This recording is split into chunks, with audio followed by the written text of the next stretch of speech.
This program is brought to you by Link TV for educational and non-commercial use only.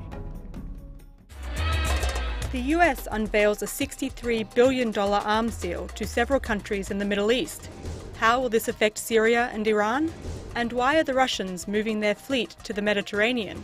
Answers to these questions and more on Link TV's Mosaic Intelligence Report. 2 weeks ago, when U.S. Secretary of State Condoleezza Rice unveiled plans to funnel a staggering quantity of U.S. military aid to several countries in the Middle East, it spread like wildfire, making headlines all over the world. More than $63 billion in arms will be sold or supplied to Israel, Egypt, Saudi Arabia, Jordan, and 5 Persian Gulf states in a bid to counter the negative influences of militant groups such as Al-Qaeda and Hezbollah, as well as arch enemies like Iran and Syria. Is send a very clear signal, again, to Iran and to Syria and to those who are seeking to destabilize the region, who are seeking to expand their influence at the expense of forces of moderation in the region, that the United States is committed to the security of our friends and allies, and that we're going to make sure that they have what they need to be able to defend themselves against these threats. Israel has recently formalized its lion's share of the deal by signing a memorandum of understanding on a new $30 billion 10-year military assistance package. But what did not make major headlines, especially during a week when more than 200 Iraqis were killed, is the news of another military deal in the making between Russia and Syria.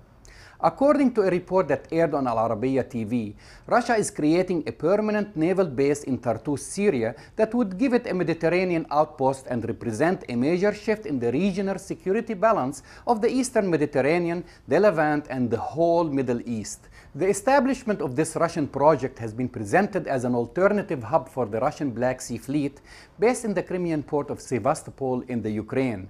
News about the growing Russian activity in the Mediterranean began to spread following a statement by the Russian Navy Commander Admiral Vladimir Masurin.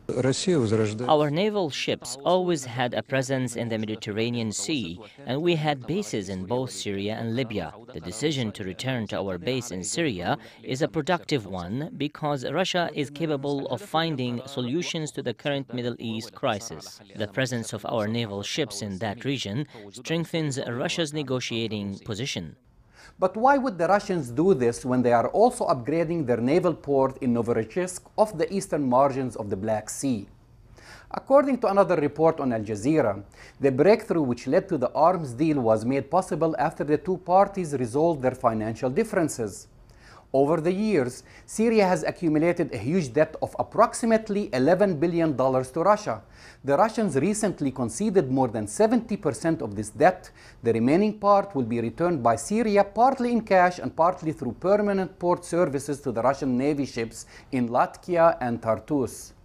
While U.S. naval forces are permanently present in the Mediterranean, up until now, Russian Navy ships have settled for exercises and friendly visits to different countries in the region.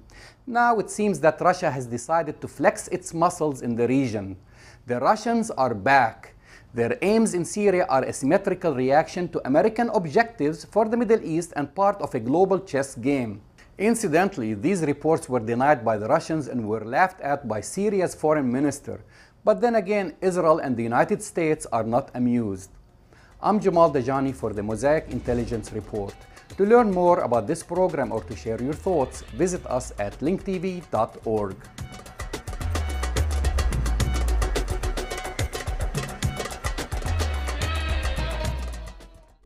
This program was brought to you by Link TV for educational and non-commercial use only. Link TV is the only U.S. television network devoted to global and national news, with uncompromising documentaries and diverse cultural programs. Programs which connect you to the world.